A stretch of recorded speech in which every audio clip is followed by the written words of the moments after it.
ಅಹಮದಾಬಾದ್ನಲ್ಲಿ ವಿಮಾನ ದುರಂತ ಪ್ರಕರಣ ಘಟನಾ ಸ್ಥಳಕ್ಕೆ ಪ್ರಧಾನಿ ಮೋದಿ ಭೇಟಿ ಪರಿಶೀಲನೆ ಅಧಿಕಾರಿಗಳಿಂದ ಮಾಹಿತಿ ಪಡೆದ ಪ್ರಧಾನಿ.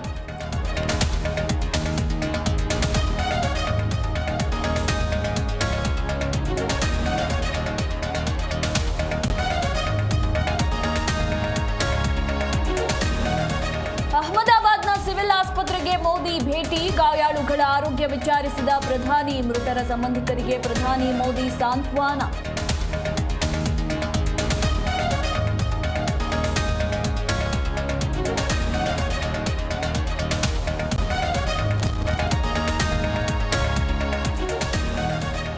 ದುರಂತದಲ್ಲಿ 265 ಮಂದಿ ದೇಹಗಳು ಸುಟ್ಟು ಕರಕಲು. ಮೃತರ ಗುರುತು ಪತ್ತೆ ಹಚ್ಚೋದೇ ಸವಾಲು, ಡಿಎನ್ಎ ಟೆಸ್ಟ್ ಆರಂಭಿಸಿದ ವೈದ್ಯರು.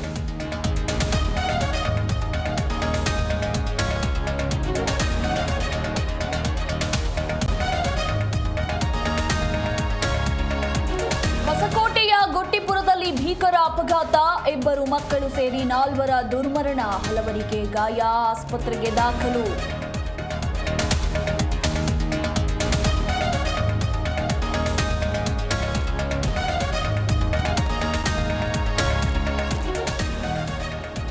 ರಾಜ್ಯದಲ್ಲಿ ಮುಂದುವರೆದ ಮಳೆಯ ಅವಾಂತರ, ಗೋಕಾಕ್ನಲ್ಲಿ ಮೇಲ್ಛಾವಣಿ ಕುಸಿದು ವೃದ್ಧೆ ಸಾವು, ಬೆಳಗಾವಿಯ ಚಿಕ್ಕನಂದಿ ಗ್ರಾಮದಲ್ಲಿ ಘಟನೆ.